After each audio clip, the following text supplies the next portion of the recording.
시편 23편 우리 1절에서 6절까지 한 절씩 교독하겠습니다. 제가 먼저 1절 읽습니다.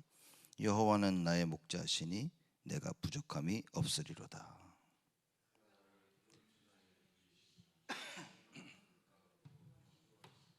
내 영혼을 소생시키시고 자기 이름을 위하여 의의 길로 인도하시는도다.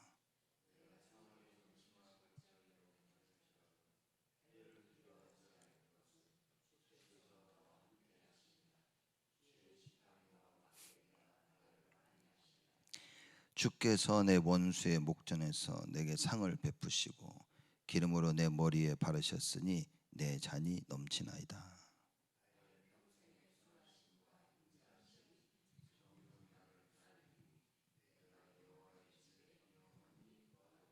아멘. 우리가 시편 23편을 너무나 잘 아는 그 다윗의 시입니다.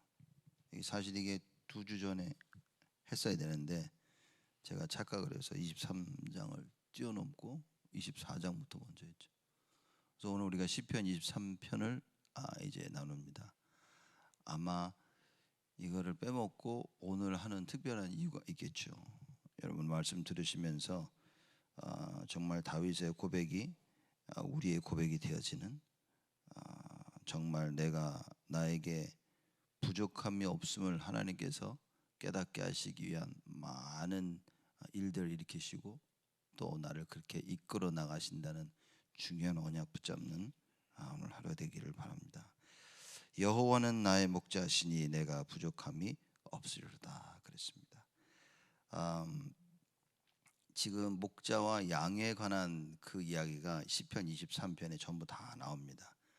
그 관계 안에서 양이 얼마만큼 이 복된 하나님의 이 복을 받았으며 그 복된 모습을 비유하고 설명하는 그런 내용입니다.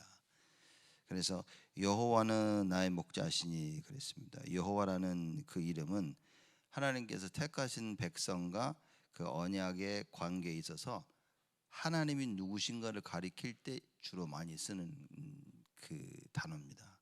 여호와는 이 말은 뭐냐? 하나님과 그 언약적인 관계에 백성들이 있는 그 가운데서 하나님이라 그 이야기인 거죠.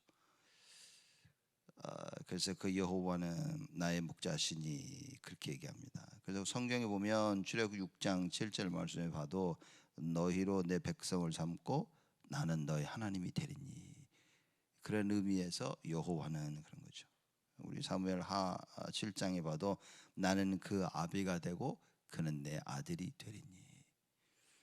자, 그래서 여호와가 나의 목자시라, 언약의 하나님이시라 그 말인 거예요. 그냥 막연하게 여호와 하나님 부르짖는 것이 아니라 하나님은 나의 언약의 하나님이시다. 그렇죠? 굉장한 관계 속에 있다 그 말인 겁니다. 이제 그걸 다윗은 목자와 양으로 비유합니다. 그럼 목자는 양을 생명 걸고 지켜야 되는 거예요. 그지? 목자가 양을 생명 걸고 지키지 않을 때는 그건 이제 사건이라 그렇게 얘기하죠. 돈을 주고 일을 하니까 자기 목숨을 걸 이유가 없는 겁니다. 그러나 여호와는 나의 목자시다. 그래서 내게 부족함이 없으리로다라고 얘기한 겁니다. 그 관계를 정확히 이해했다 그 말입니다. 그렇죠? 목자와 양의 관계를 정확히 이해한 거예요. 다윗과 하나님과의 그 언약적 관계를 너무나 정확히 이해한 겁니다. 우리는 신앙생활 하면서 이 부분을 잘 깨달아야 되겠죠. 막연하게 이 관계를 이해하지 못하고 교회 와서 예배드리는 걸 보고 종교생활한다 이제 그렇게 얘기하는 겁니다. 그럼 이 종교생활 뒤에는 무슨 일이 벌어지냐? 여러분, 끊임없는 재앙과 문제가 다가옵니다. 문제와 갈등과 위기가 끊임없이 찾아옵니다. 사람들은 그죠? 왜 나에게 문제가, 왜 나에게 갈등과 위기가 오지? 이겁니다. 이 관계 하나님이 깨달으라고. 그죠? 이 관계를 깨닫지 못하고 나의 길을 계속하니까 하나님이 이거 깨닫게 하시는 거예요. 다윗은 이걸 정확히 깨달았습니다. 다윗만큼 또 문제를 많이 겪은 사람들이 어디 있었습니까?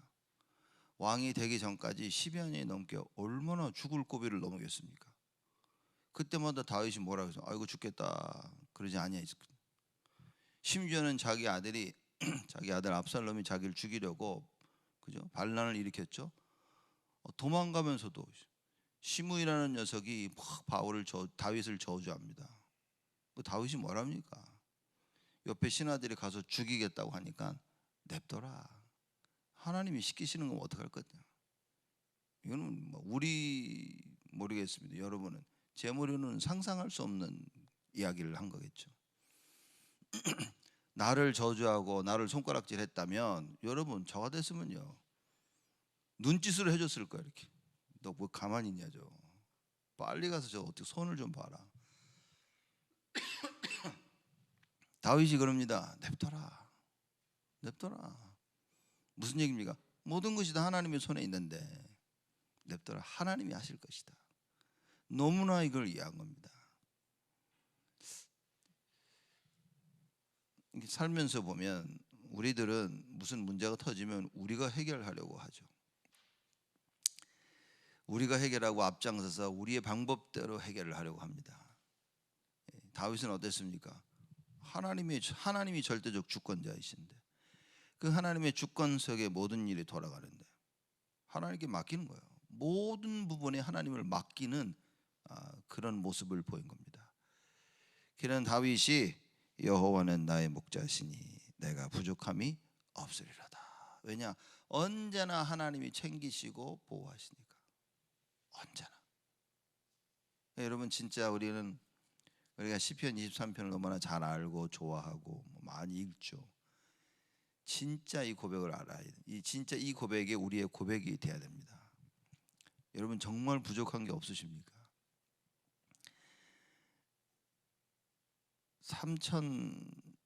3,000번제죠. 번제를 드린 이 솔로몬에게 하나님이 찾아오셔서 그럽니다. 내가 뭘 해줄꼬? 예? 1,000번제? 1,000제? 죄송합니다. 1,000번제. 그때 하나님이 솔로몬에게 찾아와서 말씀하십니다. 내가 너에게 뭘 줄꼬? 솔로몬이 그럽니다. 아무것도 필요 없다고. 아무것도 필요 없대. 대신 내가 하나님의 백성들을 다스려야 되니까 그들을 다스릴 수 있는 지혜를 주시옵소서. 이렇게 얘기합니다. 하나님이 너무나 감동을 받으셨어. 야, 네가 재물을 달라는 것도 아니고 권세를 달라는 것도 아니고 나의 백성을 다스릴 지혜를 달라고 하는구나. 하나님이 지혜 위에 모든 걸 다 주셨어요. 너희는 먼저 그의 나라와 그의 의를 구하라. 그리하면 이 모든 것을 너에게 더하여 주시리라. 여러분과 제가 하나님의 것을 구한다면 하나님은 약속하십니다. 그 모든 거 내가 다 줄게라고 말씀하십니다. 여러분과 제가 붙잡아야 될 언약이고 다윗이 붙잡은 언약이었다.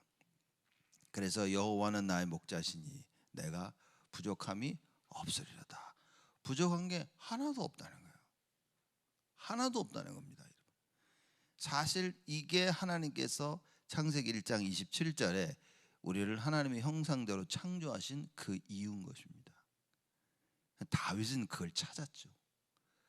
그 이유를 찾으니까 괜찮은 거예요. 우리는 세상 살면서 신앙생활 하면서 하고 싶은 게 너무 많고 갖고 싶은 게 너무 많은 거예요. 그걸 꼭 나쁘다라고 말할 수는 없죠. 근데 그게 하나님의 길을 따라가는 것보다 앞서면 그 진짜 문제가 된다는 겁니다.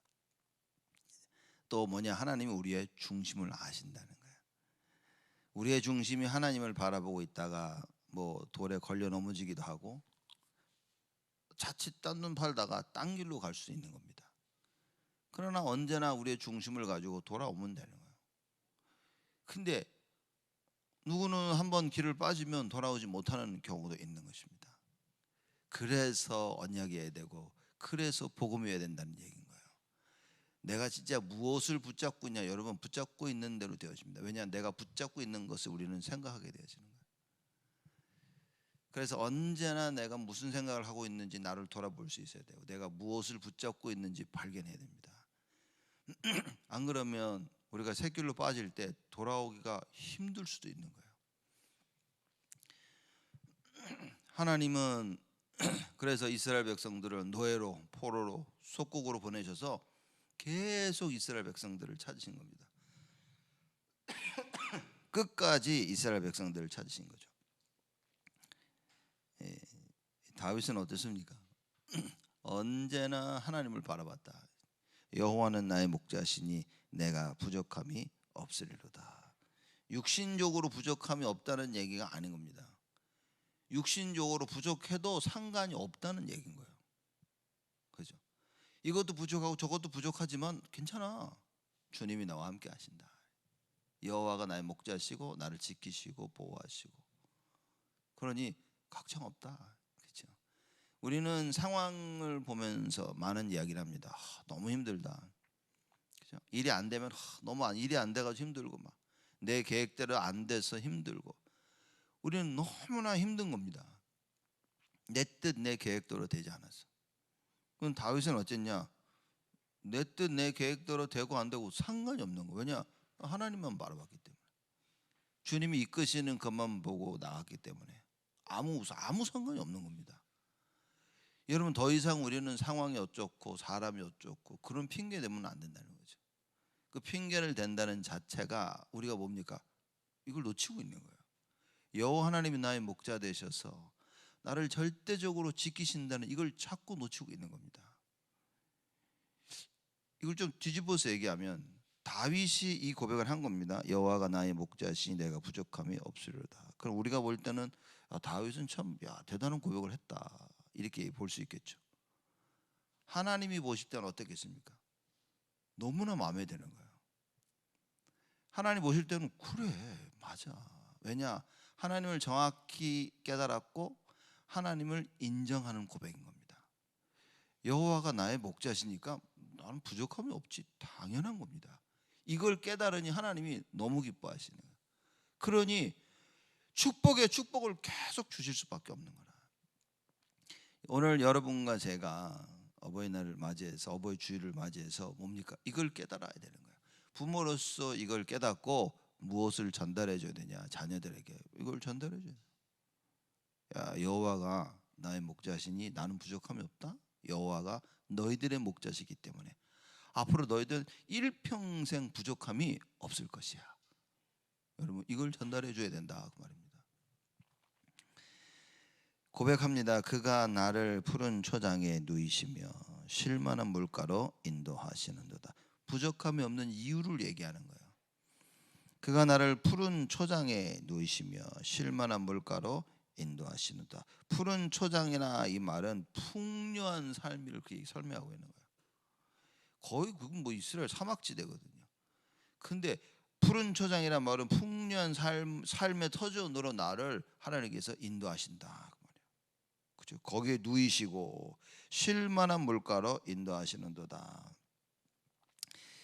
이 쉴만한 물가라는 말은 이제 잔잔한 물가입니다. 잔잔한 물이, 잔잔하고 깨끗한 물이 흐르는 시냇가에 양들이 와서 이제 물을 마시죠. 물살이 세 보십시오. 그럼 양들이 가서 물 못 마신다니까요. 근데 이 팔레스타인 이 지역에 뭐냐면, 그 지역의 토양이, 흙이 비가 와도 물이 고이지 않는 그런 토양이에요. 뭐 사막지대니까 주로 그랬겠지만 비가 오면 물이 다 밑으로 빠져 내려가는, 물이 고여 있질 않아. 근데 지금 고백을 보십시오. 쉴만한 물가로 인도하시는도다. 그런 절대로 그 팔레스타인 지역은 비도 많이 오지 않아. 물이 고여 있지도 않아. 근데 다윗이 뭐라고 고백을 하냐? 나를 쉴만한 물가로 인도하셔, 여호와께서. 여러분, 이거 어마어마한 고백을 얘기하는 겁니다, 지금. 즉 다윗은 하나님이 진정 자신의 생명의 원천자 되심을 노래하는 거예요. 육신적으로는 비도 많이 오지 아니하고 물도 고여 있지 않지만 하나님은 근데 언제나 나는 쉴만한 물가로 인도하신다, 그 얘기인 겁니다. 남들은요, 이거 이래서 안 되고 저래서 안 되고 내가 막 불평과 불만과 원망과 불신앙 속에 있는데 다윗은 보십시오. 근데 하나님은 나를 편안한 곳을 언제나 인도하셨어라는 고백인 겁니다. 자, 그럼 이거 보겠죠. 여기 말한 그대로 진짜 푸른 초장이 있었나? 그러면 진짜 쉴 만한 물가가 있었나? 우리가 육신적으로 볼 때 이런 질문도 할 수 있겠죠. 저는 이렇게 생각합니다. 진짜 육신적으로 푸른 초장과 쉴 만한 물가가 없어도 상관이 없다. 왜냐? 여호와 하나님 자체가, 그 하나님이 다윗에게는 푸른 초장이요 쉴 만한 물가였다. 그 여호와가 나의 목자시고 그분이 나와 함께 하시며 언제나 나를 인도하시기 때문에 하나님이 나의 안식처가 된 거예요. 그렇죠? 그러니 부족함이 없는 겁니다. 여러분, 사람은 오늘 좋았다가 내일 싫다니까요. 음식도 오늘 좋았다가 내일 싫어하는 겁니다. 제가 어렸을 때는 그 닭도 참 먹기 어려웠어요. 이렇게 닭 한 번 먹는 건 진짜 꿈도 못, 1년에 진짜 몇 번 이렇게 먹는. 그 저희 부모님이 그 인천에서 목회하실 때 저희 우리 누구 집에서 있었거든. 잠깐 갑자기 닭 튀긴 걸 갖다 주는데 와, 정신없이 먹은 거예요. 막. 근데 얹혀가지고 그날 막 토하고, 제가 3년을 닭을 쳐다보지도 않았다. 닭만 쳐다보면 막 기름 냄새만 나면 막 토할 것 같고 막 아주 막 진절머리가 났다니까요. 지금 여러분, 이거 잘 보셔야 됩니다. 나를 푸른 초장에 누이시는 거예요. 이렇게 육신적인 그 어떤 아무 상관이 없는 겁니다. 여호와 하나님이 나의 목자시고 나를 지키시고 보호하시는 거예요. 그렇죠? 어떤 상황 가운데 있다 상관이 없는 겁니다. 오늘은 너무 닭이 좋았는데 한번 얹히고 나니까 닭이 너무 싫은 거예요. 그게 우리의 인간의 모습이라. 그렇죠? 내가 좋아야 좋은 거예요. 내가 싫으면 다 싫은 겁니다. 우리는. 근데 다윗은 어땠냐? 그 어떤 인간이 아니라 오직 여호와만 바라봤다. 그래서 여호와가 나의 목자시니 내가 부족함이 없으리로다. 그 여호와께서 언제나 나를 푸른 초장에 누이시고 쉴 만한 물가로 인도하시는도다. 그 답을 찾아야 됩니다. 다윗이 고백한 이 고백처럼, 그죠? 여호와 하나님이 누구신지, 나와 함께 하시는 그 예수 그리스도가 누구신지, 이 답을 반드시 찾아야 되는 거예요. 오늘 3절에 보니까 내 영혼을 소생시키시고 자기 이름을 위하여 의의 길로 인도하신도다. 내 영혼을 소생시키신다. 여러분, 소생시킨다는 말은 양이 하루 종일 가서 풀 뜯고 그다음 물 마셔야 되거든요. 여러분 막 목말라 죽겠는데 내 목마를 때 물을 마시고 게토레이나 그죠? 이온 음료나 이걸 다 마시고 나면 살 것 같다 그러죠. 여름에 막 뜨거운 날 막 운동을 하고 땀 빡 나서 시원한 거 마시면요, 살 것 같다 이제. 그러니 세상 사람들이 뭐 합니까? 여름에 막 일하고 맥주 탁 시원한 맥주 마시면서 막 그럼 손주도 막 나오잖아 이게. 그게 왜 그러냐? 이게 나를 소생시키는 거야. 더워가지고 막 지친데 막 시원한 맥주가 막. 세상 사람들은 그렇게 자기의 이 갈증을 해소하고 자기를 소생시킨단 말이야. 다윗은 뭐라 그랬습니까? 내 영혼을 소생시키시고. 누가? 목자 대신 나의 하나님께서. 나와 함께 하시는 예수 그리스도가 뭡니까? 내 영혼을 소생시키시고 자기 이름을 위하여 의의 길로 인도하시는도다. 무슨 얘기입니까? 나를 위한 게 아니라 하나님께서 자기의 이름을 위하여. 그래서 뭡니까? 이게 바뀌는 일이 없다 그 말이에요. 오늘 이 말했다가 내일 저 말했다가 이런 게 없고요. 하나님 자신을 위해 언약을 위해서 하나님께서 나를 의의 길로 인도하시는도다. 언약이 하나님. 사람들은 자기가 좋으면 의의 길로, 자기가 싫으면 악의 길로. 그죠? 내가 좋아야 하는데 하나님은 뭡니까? 하나님 하신 그 말씀, 그걸 지키시기 위하여서 언약의 하나님으로서 모든 일을 하신다. 그죠? 이걸 다윗이 발견한 겁니다. 여러분과 제가 이걸 발견해야 되고, 우리가 우리 자녀들에게 이거를 발견할 수 있도록 도와주고 전달해 줘야 된다 그 말입니다. 내 영혼이 소생돼. 누가 나의 영혼을 소생시킵니까? 오직 여호와 하나님.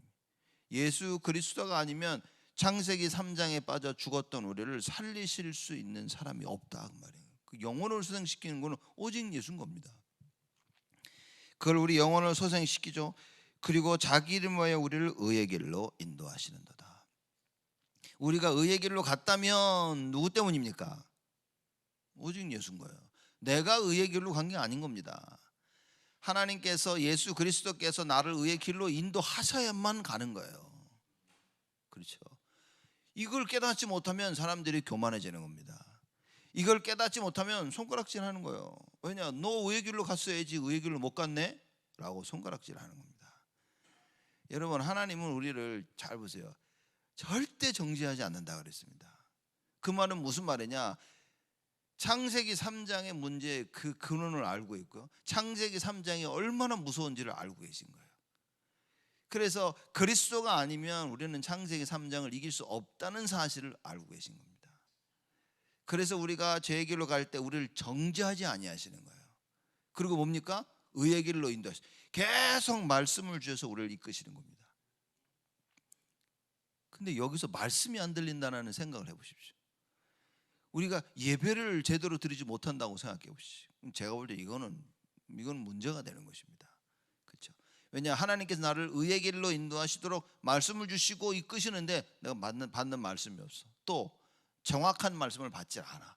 그러면 인도함을 받을 수가 없는 거예요. 여러분과 제가 정확한 하나님의 말씀을 받고 그 인도하심을 받아야 되는 거예요. 그래서 내 영혼을 소생시키시고 자기 이름을 위하여 의의 길로 인도하시는도다. 이 말씀이 얼마나 중요한지를 깨달은 다윗이 주야로 밤낮으로 하나님의 말씀을 묵상했다 그랬습니다. 그럼 끝난 거예요. 이거는 좋고 멋있는 말을 고백으로 한 것이 아니라 다윗은 실천한 겁니다. 밤낮으로. 그래서 하나님 말씀이 송이 꿀보다 달다 그랬습니다. 이 말은 뭡니까? 나에게 기쁨을 준다 그 말인 거지. 하나님 말씀을 들으니까 나에게 기쁨이 되어지는 거야. 그러니 또 말씀을 듣고 또 말씀을 묵상하고 계속 말씀 속으로 들어가는 겁니다. 하나님 말씀이 안 들리는 사람은 뭡니까? 미쳐 죽으려고 그러는 거죠. 예배 때 죽는 겁니다 이게. 그죠? 뭐 찬송은 어떻게 할 수 있어? 뭐 기도는 눈 감고 있으면 되는데 말씀을 들을 때 이거 미치는 겁니다. 이렇게. 말씀이 들리지 않고 깨달아지지 않고, 그죠? 이 말씀을 들을 때 내 영혼이 소생케 됨을 체험하지 못하면 제일 어려운 게 말씀 듣는 겁니다. 그러고 와서 기도하라고 하니까 기도를 못 하는 거예요. 기도할 때 눈 감고는 있을 수 있겠지만 내가 기도를 못 하는 거예요. 여러분 붙잡으셔야 됩니다. 그렇죠? 하나님 말씀이 들어오면 참된 기도의 내용이 깨달아지는 거예요. 우리가 하나님 말씀을 때 은혜를 받아서 힘은 날 수 있죠. 근데 정확한 내용을 내가 언약을 딱 붙잡게 되면요, 자 그때부터는 계속 기도할 수 있는 하나님의 은혜가 오기 시작하는 겁니다. 다윗 보십시오. 내 영혼을 소생시키시고 자기 이름을 위하여 의의 길로 인도하시는도다. 그 무슨 얘기입니까? 늘 형통케 되어진다. 그러면죠, 여호와께서 요셉과 함께 하심으로 그가 형통한 자가 되어. 여호와께서 함께 하심으로 말미암아 어떻게 됩니까? 자기 이름을 위하여 여호와께서 요셉을 의의 길로 인도하셨다고 말인 거예요. 그러니 하는 일마다 잘 되는 거예요. 언약을 딱 붙잡고 있으니까 하나님이 그래 따라와 하고 계속 나를 이끌어 나가시는 겁니다. 그게 형통케 되어지는 거예요. 일이 잘 되는 게 형통케 되어지는 게 아니라 언약 잡은 게 형통케 되어진다. 왜냐? 하나님은 언약을 이루어 나가시는 하나님이시기 때문에. 4절에 그럽니다. 내가 사망의 음침한 골짜기로 다닐지라도 해를 두려워하지 않을 것은 주께서 나와 함께 하심이라. 주의 지팡이와 막대기가 나를 안위하시나이다. 내가 사망의 음침한 골짜기로 다닐지라도 해를 두려워하지 않을 것은. 사막의 음침한 골짜기, 팔레스타인 그 지역에는 이런 음침한 골짜기들이 많다고 합니다. 그러니 다윗이 얘기합니다. 그 길로 다닐지라도. 얼마나 여러분 10여 년 동안 도망쳐 왔는데요, 자기를 죽이려는 사람들 피해서 도망 다녀온 거예요. 그러니 구석구석 잘 알죠. 비록 팔레스틴 그 지역을 사막의 운치만 표현했지만 인생이 그랬던 겁니다. 나를 죽이러 오는 사람, 그죠? 그래, 이런 사망의 음침한 골짜기로 다닐지라도 누가 적인지도 몰라. 사방이 적이야. 그리 다닐지라도 해를 두려워하지 않을 것은, 자기 목숨의 위태로운 가운데서도 두려워하지 않았다고 말인 거예요. 왜 그렇습니까? 여기 나왔죠. 주께서 나와 함께 하십니다. 다닐지라도 해를 두려워하지 않을 것은 두렵지 않은 겁니다. 진짜 임마누엘의 비밀을 가지고 있다. 우리가 말씀, 기도, 언약, 그죠? 그래서 우리가 세워야 될 그 망대가 무엇이며 우리가 세워야 될 플랫폼이 무엇이고 우리가 정말 집중해 기도해야 될 이유와 하나님에서 받을 응답들, 이걸 안다면 다윗처럼 두려워하지 않을 것이다. 그래요. 내가 두려워하지 않을 것인데 그 이유는 주께서 나와 함께 하십니다. 모든 답이 이건 거예요. 제가 오늘 성경을 보는데 야, 진짜 모든 답이 이거구나, 이게 깨달아지는 거예요. 사무엘이 말이 땅에 하나도 떨어지지 아니하였다 그랬어요. 그 앞에 보면 여호와께서 사무엘과 함께 하심으로, 그게 나옵니다. 그 사무엘 말에 땅에 하나도 안 떨어졌다는 그것도 중요하지만 그거는 결과의 결과. 여호와께서 사무엘과 함께 하신 결과로 사무엘의 말이 하나도 땅에 떨어지지 아니하였더라. 그렇죠? 그 말은 여호와께서 사무엘과 함께 하셨죠. 사무엘이 그 여호와께서 주시는 언약의 말씀을 붙잡고 하나님이 원하시는 그것만 얘기한 거예요. 하나님이 말하라 하는 그 말만 한 겁니다. 그러니 어떻게 그 말이 성취가 안 되어집니까? 그러니 하나님의 말씀만 대언하니까 그 말이 하나도 땅에 떨어지지 아니하였다, 그 말인 거예요. 하나님이 원하시는 것만, 그것만 증거했던 거예요. 왜? 하나님이 함께 하시니까. 너무나 잘, 제가 볼 땐 사무엘 그랬죠, 다윗 그랬죠, 똑같은 겁니다. 똑같은 걸 깨닫고 다르게 표현한 것 뿐인 거죠. 여호와는 나의 목자시니 또 내가 사망의 음침한 골짜기로 다닐지라도 해를 두려워하지 않을 것은 주께서 나와 함께 하십니다. 주의 지팡이와 막대기가 나를 안위하시나이다. 그 얘기합니다. 지팡이는 평상시에 양의 무리를 인도하는 데 쓰는 거예요. 이렇게. 그 막대기는 뭐냐? 양을 헤아려 하는 그 짐승들, 그 싸울 때 쓰는 그겁니다. 그래서 그 지팡이와 막대기가 나를 안위하시나이다. 5절에 주께서 내 원수의 목전에서 내게 상을 베푸시고 기름으로 내 머리에 바르셨으니 내 잔이 넘치나이다. 그래서 5절에는요 1절에 4절까지는 지금까지 자기를 인도하신 하나님을 목자와 양으로 비유해가지고 이렇게 설명한 겁니다. 그러나 우리 5절 말씀 보면은 이제 자신을 영화롭게 해주신, 모든 어려움에서 해결하시고 자신을 영화롭게 해주신 그 하나님을 손님에게 풍성한 잔치를 베푸는 친절한 주인에 비유한 거예요. 손님이 왔는데 그 손님한테 아주 풍성하게 잔치를 베푸는 주인을 표현한 그 내용이 5절인 겁니다. 주께서 내 원수의 목전에서 내게 상을 베푸시고 기름으로 내 머리에 바르셨으니 내 잔이 넘치나이다. 자, 주께서 내 원수의 목전에서 상을 베푸셨다 그랬습니다. 원수의 목전에서 상을 베풀었단 말은 이거죠. 이제 전쟁에서 패하여 포로로 온 대적들 앞에서 전쟁의 승리자를 위하여 베푸는 승전 축하 잔치를 의미한다 그랬습니다. 전쟁에 싸우고 돌아왔어. 그 사람에게 베푸는 승전 축하 잔치를 의미하는 겁니다. 원수의 목전에서. 그렇죠? 포로로 다 데려오는 거예요. 그 포로를 데려오고 그 원수의 목전에서 전쟁의 승리자를 위하여 딱 잔치를 베푸는 거예요.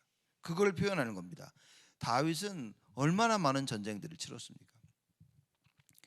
주께서 내 원수의 목전에서 내게 상을 베푸시고, 무슨 얘기입니까? 언제나 싸울 때마다 이긴 거예요. 전쟁을 하면 지진 않는 겁니다. 여러분과 제가 예수 그리스도의 이름으로 영적 싸움을 한다면 우리는 언제나 승리하는 겁니다. 절대 질 수 없는 싸움을 우리는 싸우게 되어지는 거예요. 그래서 원수의 목전에서 내게 상을 베푸시고 기름으로 내 머리에 바르셨으니 그렇습니다. 귀한 손님들이 오시면 향기로운 그 기름을 발라주는 풍습이 있습니다. 발도 씻겨주는 풍습이 있고, 그래서 기름으로 내 머리에 바르신, 나를 귀한 손님으로 여기신다 그 말이에요. 그리고 내 잔이 넘치나이다. 이제 손님이 오면 주인이 와서 이제 술을 이제 부어주죠. 근데 뭡니까? 조금 주는 게 아니라 가득 넘치도록 채워주시는 거예요. 그만큼 반기고 호의를 표현하는 거죠. 다윗이 그 고백을 하는 겁니다. 하나님과 자신과의 그 관계인 거예요. 그렇죠? 원수의 목전에서 내가 상을 베푸시고 단 한 번도 싸움에서 진 적이 없어요.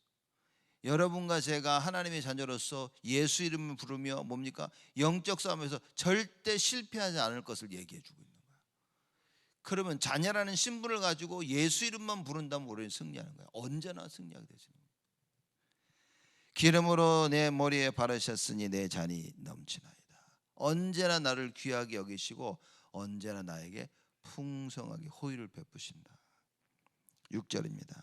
나의 평생의 선하심과 인자하심이 정녕 나를 따르리니 내가 여호와의 집에 영원히 거하리로다. 이렇게 고백을 합니다. 나의 평생의 내가 사는 이 평생 동안 하나님의 선하심과 인자하심이 정녕 나를 따르리니. 그렇죠? 여러분, 다윗처럼 하나님과 우리와의 관계를 이렇게 이해해 보십시오. 여호와가 나의 목자시니 부족함이 없다. 푸른 초장에 누이시고 쉴만한 물가로 인도하시고 내 영혼을 소생시고 자기 이름을 위하여 의의 길로 인도하시고 사명의 음침한 골짜기로 다닐지라도 해를 두려워하지 않고. 그러면 어떤 일을 모르십니까? 여호와의 선하심과 인자하심이 정녕 나를 따를 것이다. 그러면 반대로 여호와 하나님이 나의 목자 되심을 몰라. 그래서 내 영혼을 소생시키시는 것도 몰라. 자기의 이름을 위하여 의의 길로 인도하시는 것도 몰라. 그러면 하나님의 선하심과 인자하심이 나를 따르지 않습니까? 여러분 잘 생각하셔야 됩니다. 자칫 우리가 보면 다윗이 이렇게 했기 때문에 선하심과 인자하심이 따랐구나라고 이렇게 착각할 수 있습니다. 여러분, 우리가 하나님의 자녀된 그 순간부터 여호와의 그 선하심과 인자하심이 정녕 우리를 따르는 겁니다. 나의 행동과 내가 무엇을 하든 하지 않았든 상관없이 여호와의 선하심과 인자하심은 정녕 우리를 따르는 거예요. 단지 내가 아냐 모르냐 그 차이인 겁니다. 여호와 하나님께서 이 온 우주를 다스리고 계시는데, 여호와 하나님께서 우리를 자녀 삼으셨는데 말 잘 듣는 자녀들에게 선하심과 인자하심을 베푸시고 말을 안 듣는 자녀들에게는 이걸 안 베푸십니까? 그렇지 않습니다. 이스라엘 백성들이 노예가 되고 포로가 됐습니다. 그게 무슨 의미입니까? 여호와의 선하심과 인자하심을 베푸시고 계신 거예요. 노예로 보내서 포로로 보내셔서 하나님께서 찾고 계시고요, 그들을 부르시고 계시는 것입니다. 이거를 착각하면 저는 말 안 들었기 때문에 쟤네들은 노예 포로로 갔고 얘는 말 잘 들어서 이렇게 풍성한가 보다, 이렇게 착각할 수 있는 겁니다. 그렇게 되어지면 여러분, 우리는 행위와 선행에 거기에 초점을 맞추는 거죠. 다윗은 어디에 초점을 맞췄냐? 여호와심의 선하심과 인자하심. 여호와께서 하나님 되심에 초점을 맞춘 거예요. 그렇죠? 그 관계를 설명하는 겁니다. 다윗은 이 관계를 잘 깨달아서 그대로 순종한 사람이었던 거예요. 그러나 이스라엘 백성들은 깨닫지 못하고 순종을 못했습니다. 그래도 여호와의 선하심과 인자하심은 정녕 우리를 평생 따른다. 그게 자녀된 신분이라. 여러분, 주일날 와서 이게 회복되어져야 되는 겁니다. 이게 회복되지 아니하고 너 똑바로 안 하면 문제가 오고 똑바로 안 하면 저주 오고 잘하면 축복받고, 이게 하나님의 말씀을 틀리게 잘못 깨닫게 만드는 것입니다. 이게 우리 자녀들요 궁지로 몰아가는 거예요. 이걸 이렇게 키우기 때문에 우리 자녀들이 죄책감을 못 이기고 죄를 못 이기는 겁니다. 그래서 한번 삐뚤어 나가면요 돌이키지를 못하는 거예요. 어떻게 우리가 우리 자녀들을 바르게 키워야 됩니까? 네 평생에 여호와의 선하심과 인자하심이 정녕 너를 따를 것이다. 왜냐? 너 하나님 자녀니까. 다윗은 이걸 깨닫고 이거를 걸음걸음마다 누린 사람이다. 너도 다윗처럼 이걸 누려라. 그치? 여호와의 선하심과 인자하심은 평생 정녕 너를 따를 것이다. 그러면서 다윗이 얘기하죠. 내가 여호와의 집에 영원히 거하리로다. 그치? 어디 갑니까? 다윗이 어딜 가겠어요? 여러분 어디 갑니까? 그렇죠? 우리가 이 교회 저 교회 여기저기 막 한국에 있든 미국에 있든 가 있을지라도 여호와 하나님 예수 그리스도가 우리와 함께 계시는데, 그렇죠? 그걸 얘기하는 거예요. 내가 여호와의 집에 영원히 거하리로다. 예루살렘 성전이 되기도 하고요, 하늘나라가 되기도 하겠지만 지금 나와 함께 하시는 거예요. 이렇게 모든 게 뒤바뀐 겁니다. 영접이 무엇이냐? 예수 그리스도가 나를 내 몸을 성전 삼으시고 나와 함께 하시는 겁니다. 그게 영접인 거예요. 그치? 그 선하심과 인자하심이 평생 정령 우리를 따른다고 얘기하시고요. 그래서 다윗이 얘기하죠. 내가 여호와의 집에 영원히 거하리로다. 잘했기 때문에 거하고 잘 못했기 때문에 쫓겨나는 것이 아니라 영원히 거하리로다. 하나님의 자녀된 자의 신분이라 말이죠. 그죠? 예수가 그리스도이심을 믿고 영접하는 순간 우리는 여호와의 집에 영원히 거하게 되는 축복을 받은 것입니다. 그 축복을 찾아 누리자 그 말인 거예요. 그렇죠? 그게 우리의 축복인 거예요. 뭐 잘못했다고 저 구석에 처박혀 있고, 애들 뭐 잘못하면 어떻게 합니까? 어디 가 있습니까? 애들 찾으면 어디 저 구석에 박혀져 있어요. 이렇게 책상 밑에 들어가 있어요. 이렇게. 가르쳐 주지도 않았는데 지들이 그러고 있는 거예요. 창세기 3장 무섭습니다. 거기에 맨날 옳고 그름만 얘기하면 아이들은 죽는 겁니다. 우리 자녀들에게 다윗이 깨달은 시편 23편을 제대로 가르쳐 주지 못한다면 죄를 이기지 못합니다. 죄를 이기지 못하는 겁니다.